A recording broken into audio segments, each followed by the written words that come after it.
Bienvenidos, qué gusto me da saludarlos en esta mañana. Gracias por acompañarnos aquí en esta plática, en este desayuno, en su tiempo. Compártanos qué está haciendo y cómo vive el día de hoy. ¿Y por qué les recalco la palabra hoy? Porque vamos a hablar precisamente de la atención consciente y de la vida plena. Vamos a escuchar a nuestros invitados especialistas que nos van a orientar sobre cómo podemos estar en el aquí y en el ahora. Y les dejo esta pregunta. ¿Ustedes son capaces de vivir en el presente? De estar en esta plena conciencia del momento que se está viviendo y poderlo disfrutar.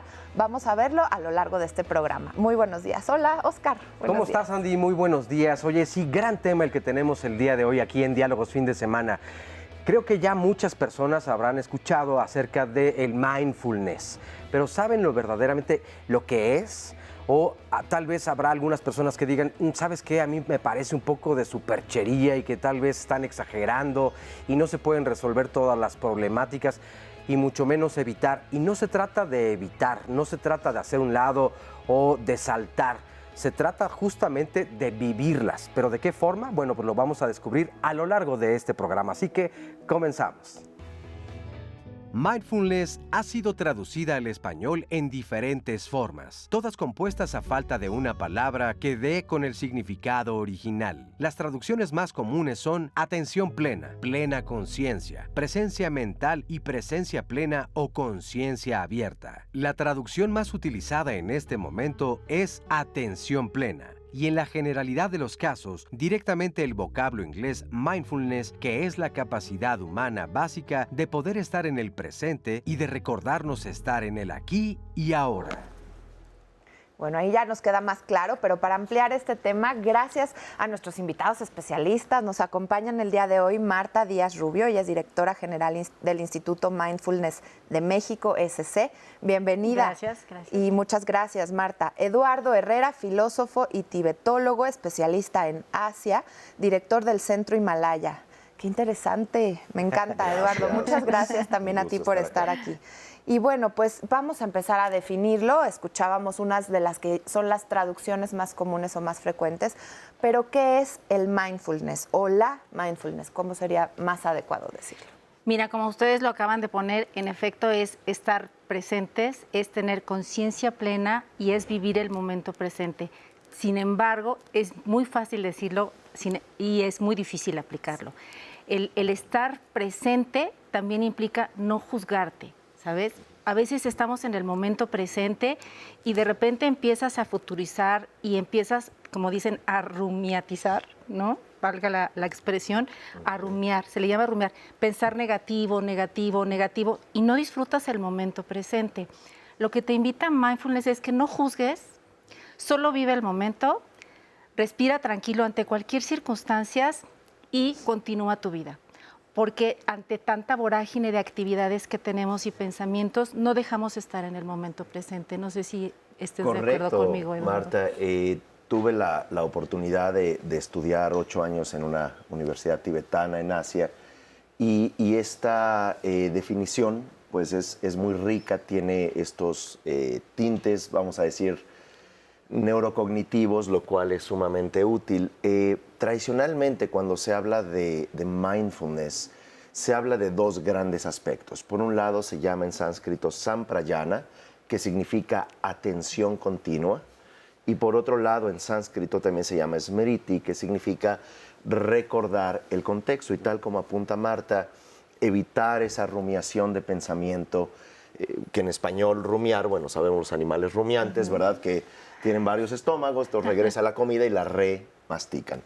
Y así estamos los seres humanos, masticando una y otra vez pensamientos obsesivos, cosas que no podemos enmendar. Entonces la propuesta de mindfulness es enfocarse, pero no como una mera técnica, sino como una propuesta, una metodología de relación contigo mismo, evitando los pensamientos obsesivos, pero tal como indica Marta, se necesita un aprendizaje. Es como aprender a tocar un instrumento yo los musical. escucho y digo, qué maravilla, pero ¿cómo se llega ahí, verdad? Sí, y pareciera que todo esto iría en contra de la filosofía occidental, Claro. ¿no? O sea, lo que nos han enseñado a criticar, a observarnos, a etiquetar, a etiquetarnos, autoetiquetarse.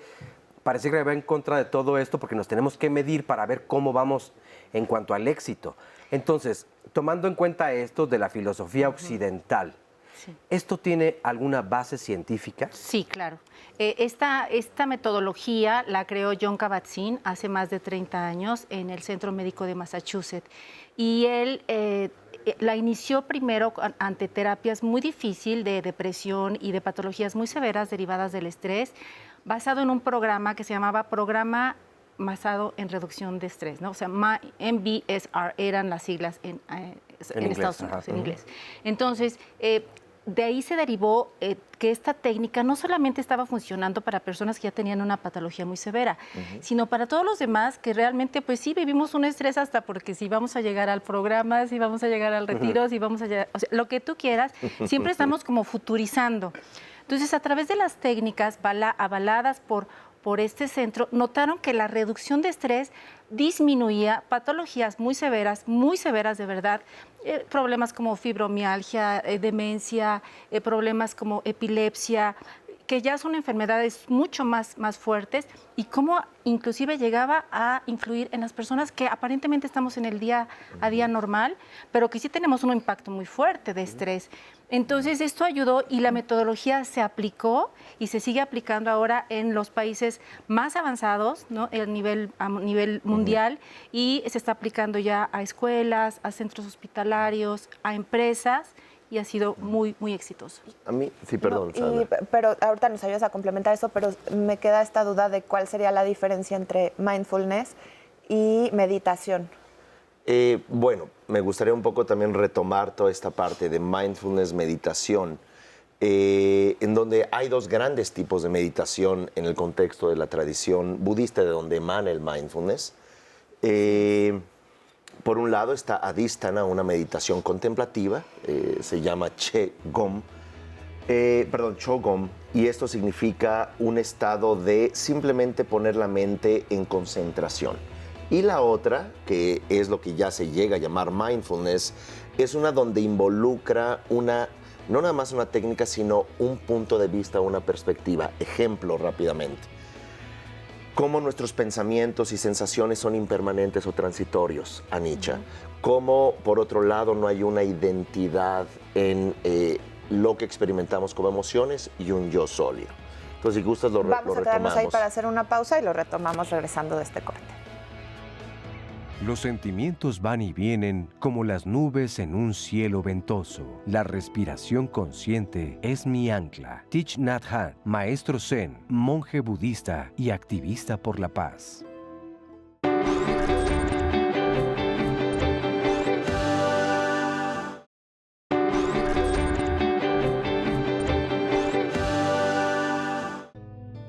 Mindfulness permite reconocer lo que está sucediendo mientras está sucediendo, aceptando activamente el fluir de la experiencia tal cual se está dando. Así es que, aunque experimentemos algo desagradable, podremos ahorrarnos el sufrimiento añadido de tener que lograr que aquello desagradable desaparezca. Quedarse solo con lo que experimentamos sin agregar sufrimiento es lo que la práctica de mindfulness permite.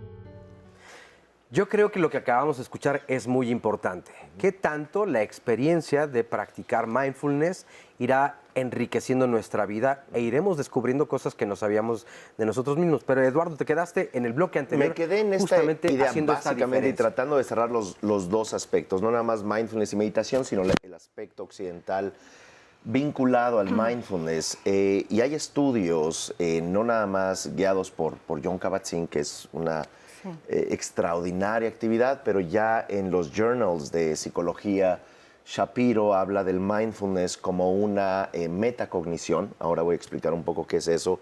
También se habla de descentralizar. Nos tomamos muy personal la realidad. Y cuando se estudia la psicología budista, que es vital para el mindfulness, de otra manera nos reducimos una vez más a técnicas como usted corra y libera endorfinas y va a ser feliz, y nos damos cuenta que correr y correr no te hace tan feliz, que hay otros elementos. Lo mismo el mindfulness. Uno necesita una comprensión de cómo funcionan los procesos psicológicos. Esto es, por ejemplo, la rumiación del pensamiento. Estamos obsesivamente pensando en algo. No se trata nada más de contar la respiración o estar en una postura exótica, sino de darnos cuenta que no somos nuestros pensamientos y que podemos anclar nuestra atención sin estar secuestrados por esos pensamientos obsesivos, contando la respiración, observando las sensaciones del cuerpo, dándonos cuenta que no es tan personal lo que nos sucede. Entonces, ciertamente, cuando hablamos de mindfulness, sí se requiere, estuve el otoño, en octubre pasado, con Jon Kabat-Zinn, Dan Goleman, en el Galveston Institute. Juntos tomamos un curso con Chokyi Nyima Rinpoche, un maestro muy importante, es decir, compartimos ese maestro tibetano, y apuntaba Chokyi Nyima Rinpoche, es fundamental trabajar con saber cómo funciona la mente para que el mindfulness tenga una profundidad. Ahora que tocas este punto nada más rapidísimo, leía que es muy importante que todos estos maestros no te pueden exigir lo que ellos no han logrado. Es decir, sí está al alcance de todo el mundo, pero requiere un compromiso y requiere de trabajo. Sí, no es algo que esté simplemente así de accesible. Sí, no. Sí hay un compromiso que debe tener cada persona que quiera practicar mindfulness. Mira, yo creo que estos personajes, que los conozco igual muy bien, sí lo han logrado. O sea, sí han hecho su tarea y han logrado trascender. A mí me preocupa un poco el hecho de que la gente se pueda quedar con la duda de que, a ver, me tengo que quedar al estudio del cerebro y tengo que ver cómo funciona mi psicología. A veces no tenemos mucho tiempo para eso, ¿sabes?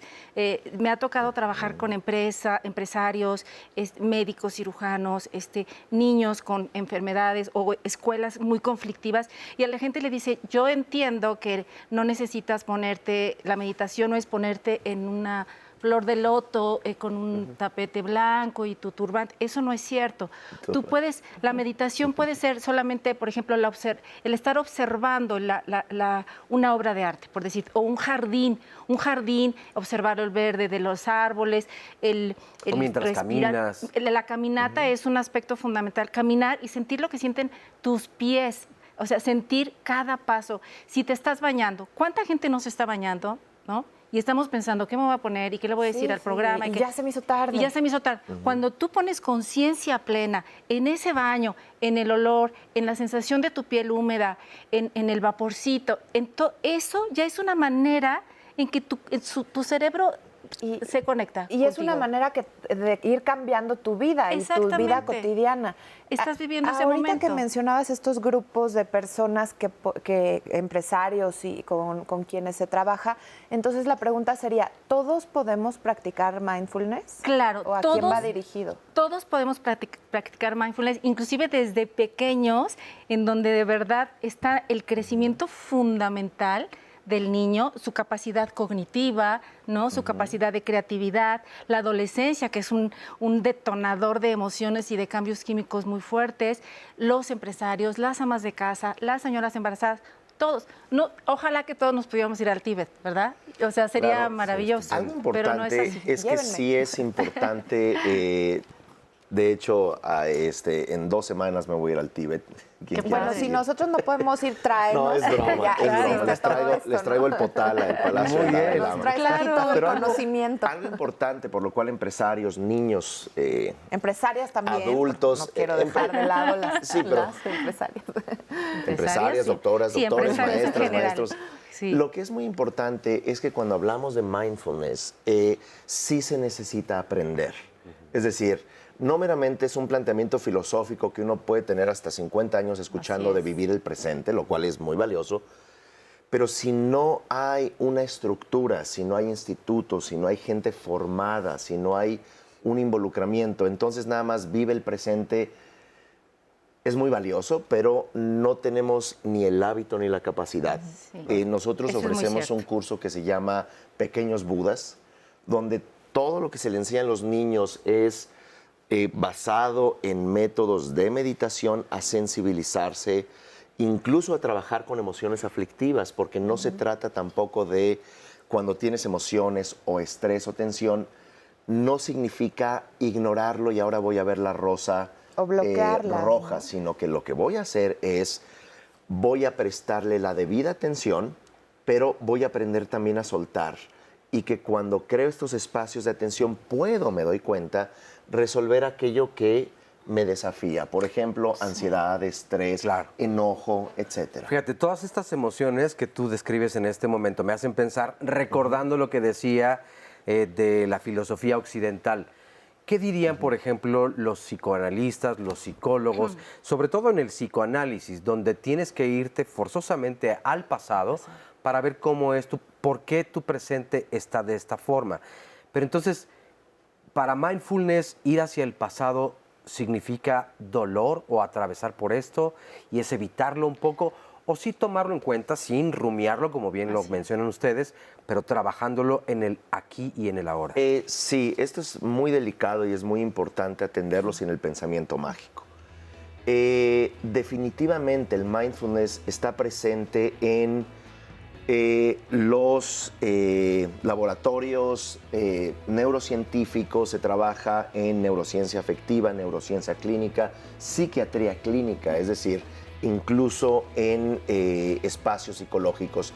No se trata de reemplazar la psicoterapia, se trata de empoderar y capacitar a la persona la relación consigo misma a través de los pensamientos. Bueno, es momento de hacer una breve pausa, pero regresamos enseguida, así que no se vayan. Si quieres dominar la ansiedad de la vida, vive el momento, vive en la respiración. Amit Ray, escritor indio y maestro espiritual.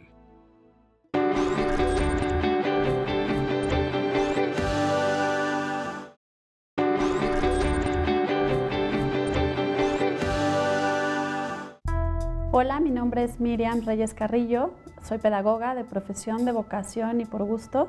Trabajo en el sistema educativo Justo Sierra en el nivel medio superior como directora general. He tenido el gran regalo en mi vida de tener la posibilidad de aprender distintos tipos de meditación. Por supuesto que lo único en lo que coinciden todas es en la respiración y en la conciencia de la respiración, del sentir y del dejar pasar el pensamiento, ¿no? De dejar pasar el juicio en todo momento. Yo creo que todos los seres humanos, de alguna manera, deberíamos estar en contacto o abiertos al mindfulness, sin importar la ocupación, desde la más sencilla hasta la más compleja. ¿Qué estamos haciendo ahorita? Estoy capacitando o estamos capacitándonos todos los directivos de educación media superior del sistema educativo Justo Sierra de nivel media superior. Por supuesto que el siguiente paso es trabajar con los docentes y el objetivo que más nos entusiasma es vivenciarlo con los alumnos, que bueno, ya estamos muy avanzados en este proyecto y hoy por hoy creo que mindfulness es la vanguardia educativa. Muchas gracias por esta información, este testimonio, y a todos los que nos están dejando sus comentarios en Facebook Live, les agradecemos y les leo lo que nos dice Carla Reyes, que me parece importante para que aquí nos lo aclaren. A mí a veces me parece que el mindfulness es como sacarlo light del budismo y acomodarlo, sin profundidad, sin estudio y en algunos lugares tergiversando el sentido. Y dice que se lo dan a empleados para que sigan trabajando como esclavos muy tranquilos. Fíjense el concepto que se puede llegar a tener. Y dice aquí, bueno, que ella tiene esa idea de lo que es mindfulness. Entonces, sí sería importante que se aclare o se amplíe qué es y cómo se les brinda y qué beneficios obtiene la población a la que le llega esta información. Sí, mira, en efecto, se les está tratando de dar a todas las empresas, a todas las escuelas, a todas las universidades, pero no con el propósito de explotación. Creo que sí, como tú dices, hay una falla ahí terrible de conceptualización. De la real verdad o de lo que realmente es. Así es. Definitivamente he encontrado personas que no están preparadas, que no están capacitadas en lo que es mindfulness y lo que es la meditación como debe de ser, y que estudiaron un curso de 6 meses de maestra de yoga o maestro de yoga y ya con eso ya dan mindfulness. Y no es así. Sí tienes que estar muy bien preparado para hacer esto. Que no estamos desprestigiando la yoga, ¿no? Desde luego, pero no es lo mismo que mindfulness. Yo soy maestra de yoga. O sea, yo paralelamente en mis cursos aplico el yoga como una parte de lo que es la sensación corporal, el conocimiento y la sensibilidad corporal.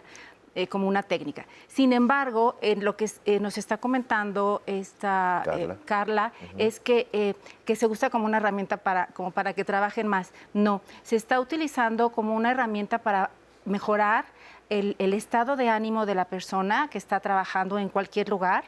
No tiene que ser una oficina, puede ser cualquier lugar, para mejorar su estado de salud, para reducir el nivel de estrés en el que vivimos todos los días, para hacerlo más competitivo y esa persona pueda ser más eficiente. Pero además deja de eso, esa misma persona se va a sentir bien con ella misma y su entorno familiar y social tiene una repercusión positiva. Y que todo pero esto, es ella. claro que se va a traducir en productividad, Claro, obviamente. claro. Y nada más porque les quería yo platicar el ejemplo de la escuela de mis hijas, que desde este año escolar, desde el año pasado se empezó a implementar que ciertos días de la semana, antes de entrar al salón de clases, se hiciera una meditación dirigida o guiada.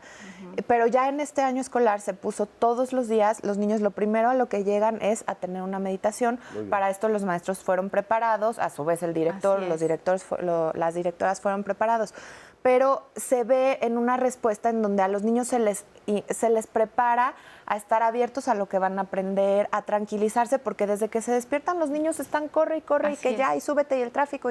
Entonces los preparan para entonces estar abiertos al aprendizaje y me parece que es como un ejemplo muy fácil Muy de claro. entender y de que las mamás y los papás que nos estén viendo vean y visualicen. No es exactamente mindfulness, pero es una estrategia y ha resultado muy bueno. Y creo que esta parte, vamos a decir, no se trata de enseñar budismo a gente que desea meditar, ni que tampoco la meditación carezca de raíces o por lo menos de una formación profesional. Algo que hacemos ya desde hace más de un año, comenzamos con una certificación de mindfulness en Centro Himalaya basada en la psicología budista. Y es muy importante entender que la psicología no es lo mismo que una religión. Es un conocimiento profundo de cómo funciona la mente y que quien va a enseñar mindfulness no nada más es hacerse horas de meditación o técnicas. Mathieu Ricard, un biólogo molecular, pero además un meditador por más de 40 años, habla del kindfulness, habla de la conciencia o atención plena, pero con bondad. Y es una bondad hacia uno mismo y bondad hacia el entorno. ¿Y qué significa esto? Que niños, empleados, maestros y gente de todos los estratos y trasfondos profesionales podemos estar mejor. Y no se trata de explotación, creo que coincidimos, que un empleador diga: quiero que la persona que trabaja en mi empresa o los niños que están en la escuela tengan otras herramientas de gestión emocional. Es algo muy valioso, que, no es se sientan, que se sientan mejor, ese es el objetivo. Oye, hay un comentario de Toño Ulloa que dice: por favor, quiten las etiquetas, mindfulness. Si queremos ser conscientes de esta técnica, llámenle como es. Si no, esto solo es vender atención plena. Por favor. Me parece interesante. Creo que no hay una palabra en castellano que pueda... O sea, aquí tiene que ser compuesto por fuerza. Mindfulness como tal, no habría una traducción textual. Pero a ver, tomando en cuenta esto, pareciera que estamos hablando de algo sumamente moderno. Claro que en Massachusetts comenzó no hace tanto tiempo, pero ¿podríamos compararlo, por ejemplo, con la meditación vipassana? Totalmente. Sí, total. Entonces, total, esta es una experiencia o un conocimiento de hace 2.500 años. Así es, así es. ¿Por qué pareciera entonces cuando le llamamos mindfulness que comenzó algo apenas esotérico. hace 30 años? No, suena más moderno el término. Esto fue porque cuando tú preguntaste la base científica, que hay estudios científicos previos, por supuesto, pero bueno, como que ese fue un detonador y después vino Zafiro y otras personas que han sido verdaderamente exitosas en el tema científico. Si es que las personas están muy interesadas en meterse al estudio de las neurociencias y ver realmente los análisis que se hacen científicamente de la disminución del estrés y la mejora del bienestar. Este programa es para todos. Créeme, mira, tú puedes decir atención plena, sí, pero ¿sabes que algo bien importante que nos pasa? Es no reprimir tus emociones. Lo que te ayuda es a gestionar las emociones. O sea, ¿tú te vas a enojar? Sí. ¿Tú te vas a poner triste? A veces sí. A veces te dicen, no, es que usted estás esperando unos diagnósticos en el laboratorio y estás preocupado. Sí, estás estresado. Hoy ya subí de peso, estás estresado. Te ayuda a gestionarlo sin juzgar. Entonces, es sentirte bien con lo que estás viviendo, es no juzgarlo, ¿sabes? Me gustaría luego retomar lo de Sí. Vipassana y Mindfulness. Claro. Ya empezó la musiquita, entonces... Sí. Ya empezó la musiquita, tenemos que ver. Bueno, Nos pero empezamos a relajar con la música, unos así que segunditos respiren para tranquilamente. saludar a todos. Roberto Gaitán, María del Carmen Hernández, Alberto Delgado, Susan GM, que nos ven en Facebook Live. La vida es un baile. El mindfulness es presenciar ese baile. Amit Rey, escritor indio y maestro espiritual.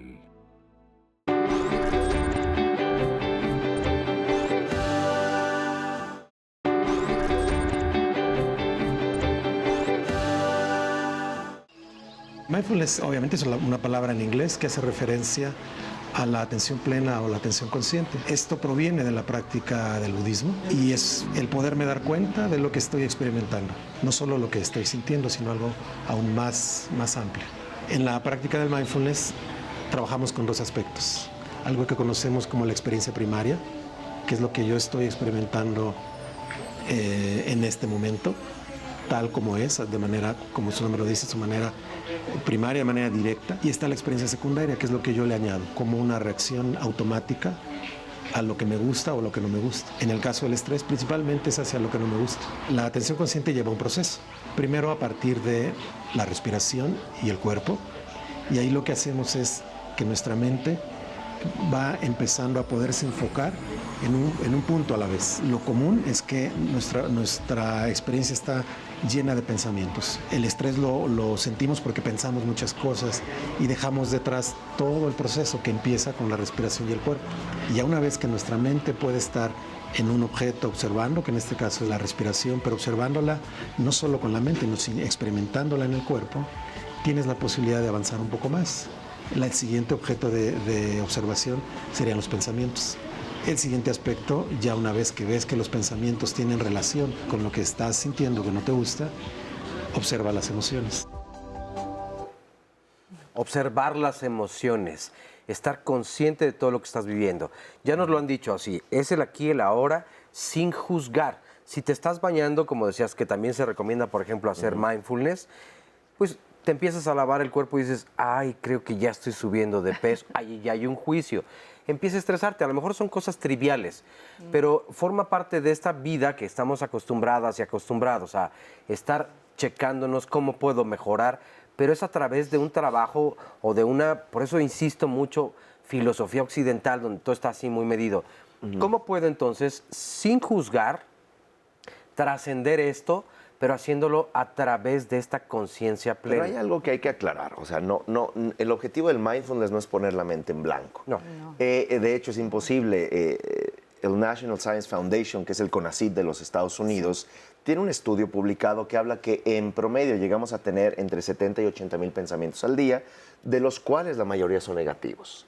Que de hecho los hombres tenemos como la mitad y es. las mujeres...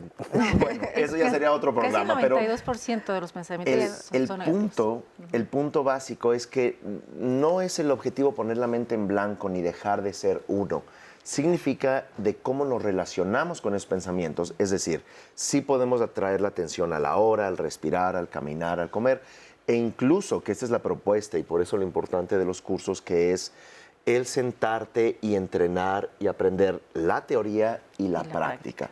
Ahora, ¿cómo te relacionas con esos 80 mil pensamientos al día, que es, digamos, en promedio casi uno por segundo, y todas las ramificaciones? Es comenzar a ver su transitoriedad. Es decir, que no está allí el pensamiento, no va a permanecer todo el tiempo, pero lo que hace la mente de manera inconsciente crea identidad en el pensamiento. Ejemplo, viene el enojo de algo, de la familia o de un problema económico. Yo soy ese enojo, entonces yo me enojo, no veo la transitoriedad del enojo. 2, al no darme cuenta que yo no me debo de identificarme con ese enojo, entonces creo identidad y sufro. Entonces, identidad, sufrimiento, y esto me va a llevar a toda una serie de trastornos. Uno de ellos es el estrés, no es nada más un antídoto para el estrés. Ahora, ¿cómo relacionarnos con los pensamientos? Hay que entrenar a ver no nada más el ruido del pensamiento y el juicio, como mencionan Oscar, sino también el silencio detrás de él. Con la práctica de la meditación, en esencia, aprendes a tomarte menos en serio. Y en el buen sentido, pero no es poner la mente en blanco, eso es imposible. Eso es imposible. Mira, yo coincido mucho contigo. Sin embargo, también a la gente, que también la invito a los cursos, porque tienes que estar preparado, tanto teórica como prácticamente. Tratamos, por ejemplo, en nuestro instituto, de que sea más práctica su conciencia, más práctica la atención plena. Por decirte, Carla nos comentaba algo sobre... Sí, mira, aquí tenemos el ejemplo de Carla que nos vuelve a comentar y dice que ella nunca ha recibido mindfulness, pero sí ha practicado Hatha Yoga. Dice, a mí en lo personal me ha ayudado a recuperarme ya que tenía principios de tiroides y colitis. Entonces sentía mucho dolor, no podía comer muchas cosas, perdí 4 kilos en una semana y después de un año de yoga me sentí perfectamente bien. No sé qué tiene la yoga que ver con que las personas estamos estresadas todo el tiempo y no se dan cuenta. Es necesaria, pero por ahora no he encontrado ningún lugar donde me la puedan impartir. Entonces, bueno, ahí nos pone un claro ejemplo en la salud. Así es. Cómo cambió su salud. Mira, en las prácticas de yoga, que son maravillosas, es una de las técnicas que nosotros utilizamos como conciencia corporal. Es una de las técnicas que nos ayuda a sentir cómo extiendes el brazo, cómo sientes la respiración, si es por nariz, si es por boca, cómo se está alargando tu espalda. Entonces, eso te invita a que tú pongas atención en tu cuerpo y te olvides y te desconectes de otras vivencias. En efecto, además, adicionalmente, esto tiene un efecto en tus órganos, en tus glándulas, en todos tus sistemas. ¿Por qué? Pues porque el estrés genera inflamación sistémica y esta inflamación sistémica detona en muchas enfermedades. Con la práctica de conciencia corporal, que en este caso le llamamos nosotros yoga, y podemos hacer de la clase más elemental, de la gente que no te tienes que sentar en flor de loto, divino. Hay gente que no puede, toda la flexibilidad. Hay gente que no puede, bueno, ni siquiera sentarse así, ¿no? Con las piernas medio cruzadas, pero nos adaptamos a las condiciones de todos para que puedan ser conscientes de su cuerpo, respirar, fundamental, pero sobre todo empezar a desconectarse de otras cosas, futurizar, estar pensando en el pasado, estar pensando en el dolor, es que me duele, es que siento, es que estoy enojado. No, en ese momento los desconectamos y hacemos obviamente que tengan unos efectos muy positivos con la práctica de conciencia. Pero me parece muy interesante que al mismo tiempo sí es una desconexión, pero todo el tiempo consciente, porque hay una relación, y aquí quiero llegar, mente-cuerpo muy importante. ¿Por qué es importante y por qué entonces no está peleado con ninguna otra ciencia, el mindfulness, o por ejemplo los psicólogos o los psicoterapeutas, pues pueden trabajar juntos de la mano? De hecho yo veo, y aquí en el programa, en Diálogos en Confianza, vemos como cada vez más especialistas en la higiene o en la salud mental van de la mano con el mindfulness, ¿no? ¿Qué es lo que llama Richard Davidson de la Universidad de Madison en Wisconsin, the Lama in the lab, el lama en el laboratorio? Y el laboratorio no es con químicos, sino es con electrodos, imágenes con resonancia magnética, electroencefalogramas, imágenes por emisión de positrones, los PET scans, donde sí pueden haber rasgos cerebrales de felicidad, rasgos cerebrales de concentración, rasgos cerebrales no de desconexión o simplemente plantear o redefinir la idea de desconexión. ¿Qué es desconexión? Ya empezó el estrés, la música. Es desconectarse. Estás conectado. Es desconectarse básicamente de la rumiación de pensamiento. Atiendes tu asunto, tu problema de banco, laboral, pero no estás obsesivamente ahí. Muy bien. Y regresamos en un segundo. Ya estaba El mindfulness no es complicado, solo tenemos que acordarnos de hacerlo. Sharon Salzberg, escritora y profesora de prácticas de meditación budista en Occidente.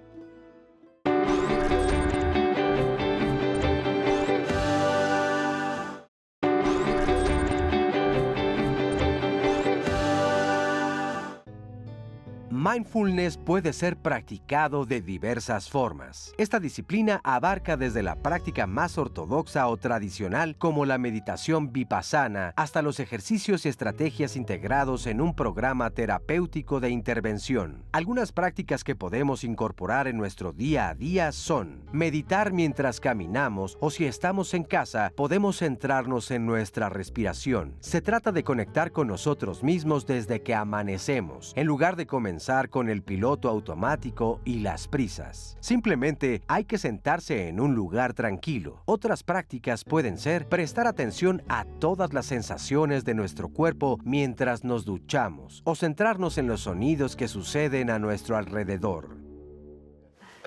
Ahí algunas de las ideas que están muy interesantes. Sí. Y bueno, leía yo sobre el aquí en el contenido, me decías corte, que debía de una tener. persona, Oscar, que nos escribe, Oscar Cetina, va a tomar un curso, un taller de mindfulness y pregunta si hay algo en particular en lo que se tenga que fijar para que realmente pues sea productivo, si hay alguna certificación o qué puntos tomar en cuenta cuando alguien te ofrece el enseñarte mindfulness. Sí, primero que nada, como ya te comenté hace ratito, es diferente el horario, las horas que tú vas a tomar, si es un pequeño curso de conocimiento, teoría práctica para tu vida diaria o si es algo mucho Ya más mayor, para una profesionalizarte. certificación que es para ya tú poderlo impartir. Creo que conceptos fundamentales es, primero que la persona que te lo vaya a dar sea una persona reconocida, certificada Cualificada. y para poder dar un curso de mindfulness. Primero que nada, hay certificaciones y hay instituciones que te avalan como especialista en mindfulness. Por otro lado, creo que es importante que considere conocer la historia de dónde viene esto, porque el conocimiento de dónde viene es importante. Como dices tú, el origen budista que tiene esto y cómo lo estamos occidentalizando para que nosotros podamos vivirlo día con día. Otras son, creo que, bases científicas que tiene que conocer, ¿no? Las bases científicas de mindfulness, los beneficios que le va a tener, que le va a dar este curso, dependiendo de las horas, porque no es la varita mágica, ¿sabes? O sea, con que tomes un curso, tú puedes tomar un curso y está bien, pero no con eso vas a, ya resolví mi vida y va a ser la panacea. No es así, y a veces así nos han considerado, ¿no? Sí, o así te lo venden. Vamos paralelo al psiquiatra, al psicólogo, al psicoanalista, al osteópata, vamos paralelo al empresario, a la empresaria. Sí, o a cualquier médico también, porque no puedes decir, me dejo de tomar este tratamiento por el Tú puedes seguir con tu actividad normal, pero paralelamente puedes tú hacer esto y la verdad es que el efecto de todo lo que tú vas haciendo tiene más impacto. Mucho más impacto porque disminuyó este estrés, entonces todos los neuroquímicos que están en tu cuerpo los eliminas generando más neuroquímicos que son las endorfinas y estás mucho mejor con una práctica de meditación o de mindfulness o de yoga o de conciencia corporal. Le están nombrando tantas cosas Claro. que ya no Oye, sé. una ¿no? pregunta. ¿Hay, Eduardo, alguna universidad que haya hecho un estudio con personas que tomen y que no tomen mindfulness y cuál es la diferencia en cuanto a en qué porcentaje se enferman más o Hay un menos? estudio recientemente, vamos a decir 10, 15 años, por Benjamin Libet de Harvard, en donde se encuentra 30 personas que meditan 15 minutos al día por una semana y se les da una inyección de influenza, ¿verdad? No para que acabes con fiebre. A ambos grupos de 30 personas se les da esa dosis de influenza y se mide el sistema inmunológico, es decir, la respuesta inmunológica, los leucocitos, y es muy interesante, pero las personas que meditaron 15 minutos al día aumentaron en un 30% también su respuesta inmunológica. Pero esto es muy simple y esto también lo investigó el profesor Herbert Benson, el doctor de la Escuela Médica de Harvard. Estoy hablando de un estudio de los 70s, ¿verdad? De un pionerazo. El libro en español se llama La respuesta de relajación, The Relaxation Response, y habla de la reducción del metabolismo, pero esto es muy simple y Goleman lo habla en Emociones Destructivas. Sí. Dice, cuando no estamos bajo estrés, el simpático, que es una parte del sistema nervioso autónomo, no está desde las suprarrenales, mandando cortisol, adrenalina, no estás bloqueando tu sistema digestivo, no estás con la amígdala como chicharra en emergencia, porque es natural, cuando estamos bajo estrés o bajo miedo real, tenemos que quitar todas las funciones no necesarias. Entonces, claramente te enfermas más, colitis, gastritis, hay gente que le da por resfriados, hay gente que le da por volverse más adicta, otros comportamientos más compulsivos, pensamientos obsesivos, pero un poco como dice Marta, no es la varita mágica, es decir, me gustó mucho lo que dijiste, si tengo un problema de huesos, no me voy a hacer mindfulness, voy con el osteópata y hago mindfulness. Si tengo un problema emocional, químico, psiquiátrico, Voy también con un psiquiatra o un psicólogo neurólogo. y hago Así mindfulness es. y hago yoga e incluso voy con el nutricionista.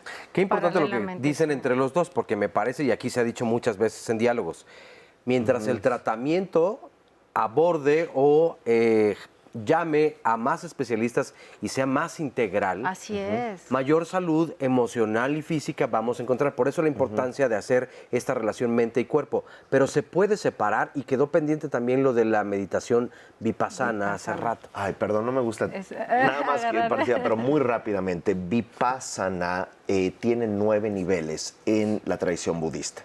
Lo que se maneja hoy en día, particularmente en Occidente, es el Vipassana de la tradición Theravada. Está el Vipassana Mahayana o Bodhisattvayana. Hay luego 4 o 6 niveles de Tantra, donde está el Vipassana, está el Mahamudra y está el Sokpa Chempo, que todas las enseñanzas budistas tienen shamatha, que se llama sati en las tradiciones tempranas, en lenguaje pali, que es concentrar la atención, y vipassana, que es el insight meditation. Entonces, la gente habla de vipassana o vipassana en sánscrito como si hablaran de una sola enseñanza budista. Tiene 9 niveles y que se enfoca en diferentes planteamientos teóricos muy serios basados en una comprensión de cómo funciona la mente y cómo interactúa con la realidad. Oh. Está muy sencillito, ¿no? Sí, así como que creo que necesito Me apuré un poco. Sí, todo la un primaria programa de para eso. No, pero bueno, Sí. pues es que es tanta Mira, la es tanta tanto información lo que comentábamos. aprender de esto. Perdón, cara. sí. No, adelante. Es tanta la información que comentamos que nos podríamos llevar 7 programas, 10 programas de todo de información que podríamos darles. Sí, un poquito retomando esto, ¿qué se tiene que hacer? De verdad, estudiar un poquito el tema, estudiar mindfulness, estudiar técnicas para la vida diaria, meternos a trabajar sobre los niños, sobre los adolescentes, que están muy, muy delicada la situación del autocastigo, el bullying, la drogadicción, el suicidio, involucrarnos en los colegios, involucrarnos en los hospitales. Hay una deshumanización de los servicios médicos. Mindfulness te genera generosidad. ¿Por qué no les damos cursos a los médicos para que ellos Claro, sepan para- cómo te van a dar un diagnóstico médico? Así es, cómo te ¿no? van a acompañar en el proceso ¿Cómo te van a de tu acompañar en el tratamiento? proceso de un tratamiento? Tenemos que hacer una pausa y No sabes, regresamos. la música. En el mindfulness, la compasión es clave, ya que nos ayuda a minimizar el impacto de las cosas negativas que nos ocurren. No se trata de borrar las emociones negativas que nos pueden causar ciertos hechos, sino de reducir su intensidad. Jonathan García Allen, psicólogo.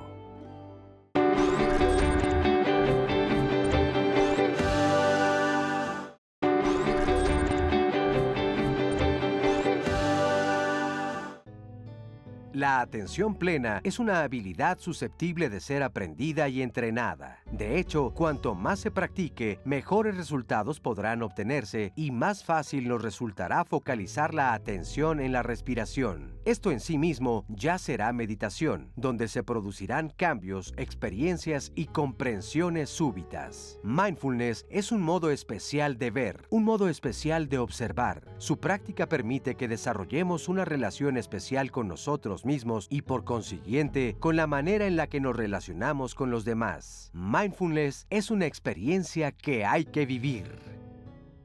Y precisamente hablando de que es una experiencia que hay que vivir, muchas personas en las redes sociales nos están preguntando, bueno, ¿y a dónde puedo ir? ¿Cómo lo puedo tomar? Y decíamos justamente en el corte que sí es importante, no vamos a juzgar o no van a juzgar ustedes a dónde acude cada quien, pero Por sí es supuesto importante que no. que las personas que den justamente esta instrucción estén certificadas y estén debidamente preparadas. Debidamente preparadas con el tiempo y además con la experiencia. Tú no puedes ir a dar a una escuela si nunca has estado dentro o conocer el sistema educativo, pero además deja de eso, conocer realmente a los profesores, como decía Miriam Reyes en este programa, o en esta entrevista, quiénes son sus docentes, quiénes son los directivos, quiénes están tomando decisiones. Por ejemplo, el caso de las empresas. ¿Has trabajado en empresas? ¿Sabes cómo dirigirte a una empresaria? ¿Cómo un viven empresario? los empleados? ¿Cómo el viven? estrés? ¿Quiénes son? Porque además cada uno es una persona muy en particular, todos somos muy diferentes. Entonces, en un curso tienes que saber exactamente quién va, qué condiciones tiene, qué proceso está viviendo para que tú sepas también cómo dirigirte a esa persona. Aunque el retiro, el curso, lo que sea, tenga 30, 50 personas, sí tienes que tener ciertas técnicas para no poder inclusive lastimar o perjudicar a alguna persona que pueda estar tomando el Ser curso. una persona, digamos, formada, un instituto donde hay una certificación, una propuesta seria, ver el currículum, ver cuál es el trasfondo y la formación de quien lo imparte. Y no es meramente publicidad, pero el instituto que representas, Gracias. también Centro tuyo. Himalaya que yo represento, Maravilloso. tenemos más de 20 años haciendo actividades donde no nada más imparto yo cursos y certificaciones de mindfulness, psicología budista aparte, estudios sobre el morir consciente, pero también vienen maestros internacionales, tibetanos y occidentales, a dar formaciones. Y yo creo que eso es importante porque toda cultura es permeable. Tenemos que actualizarnos, tenemos que aprender. Y lo que sí, coincido completamente con Marta, pueden haber muchos institutos de mindfulness, pero que sean personas certificadas, no materialismo terapéutico de que tomaste un fin de semana yoga y ya eres instructor de yoga y tus estudiantes de la siguiente semana dan yoga o Sí, mindfulness puedes lastimar a alguien. y al final del día perjudicarla. se vuelve el teléfono descompuesto. Claro. Pues para estar a la vanguardia vamos a ver a continuación la siguiente cápsula. Sigue tu respiración. Los cuencos tibetanos están hechos de una aleación de 7 metales, entre ellos el oro, la plata, el cobre, el mercurio, el estaño, el zinc y el hierro, que se relacionan con una glándula en el cuerpo, con una nota musical, con un color y con una frecuencia. Entonces esto ayuda a reacomodar todas tus moléculas y también a profundizar muy rápido la meditación, porque le llaman justamente los grandes facilitadores.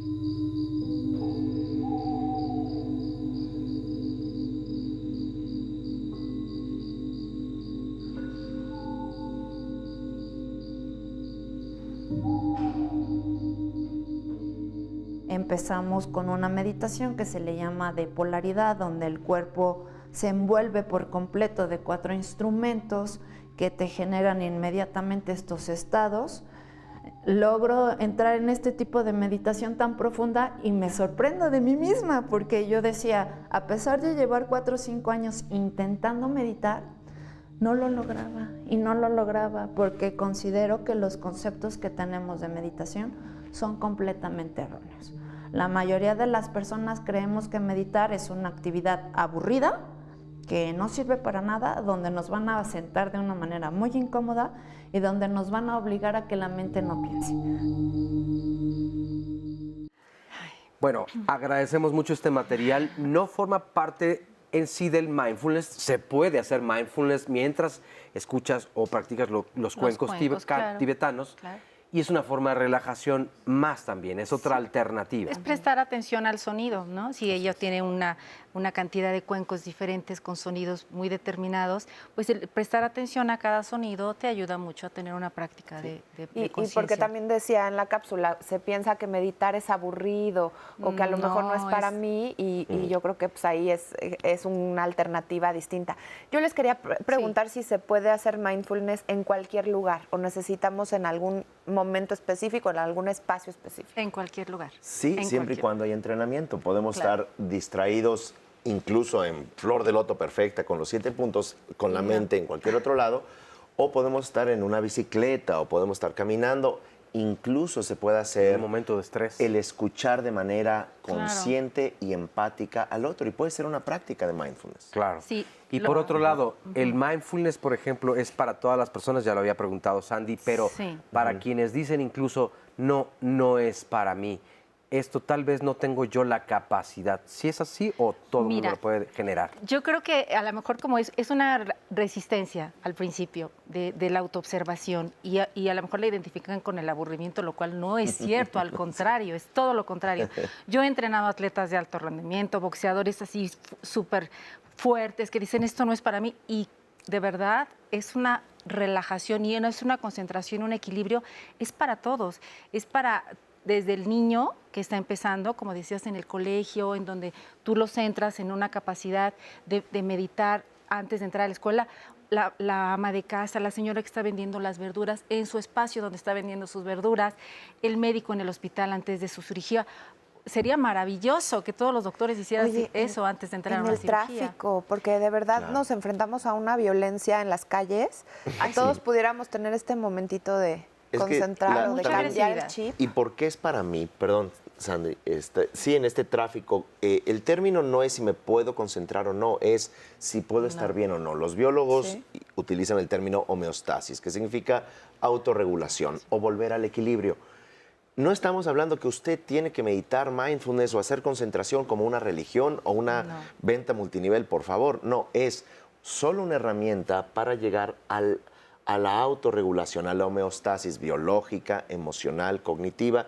Estoy en el tráfico y voy a hacer el mejor momento de esta experiencia, de esta espera de los resultados clínicos, de este reto, de esta pérdida, de este duelo, de esta muerte, de esta debacle que, hay que decirlo, la vida no está hecha a prueba de golpes. Entonces, no es forzar a alguien a meditar, es darle una herramienta para autorregularse y autoestabilizarse. Adaptarte y lo que le llaman plasticidad cerebral. Adaptarte a esa circunstancia y no quedarte ahí, no hundirte, sino seguir avanzando, que ya se le llama resiliencia. Tomar de las experiencias duras lo mejor y seguir adelante, inclusive en mejores condiciones. Muchas gracias. Se nos acabó el programa, el tiempo. Sí, qué rápido. Marta, Eduardo, muchísimas gracias y que pasen un gran fin de semana. Un maravilloso programa. Bravo. Gracias. Gracias.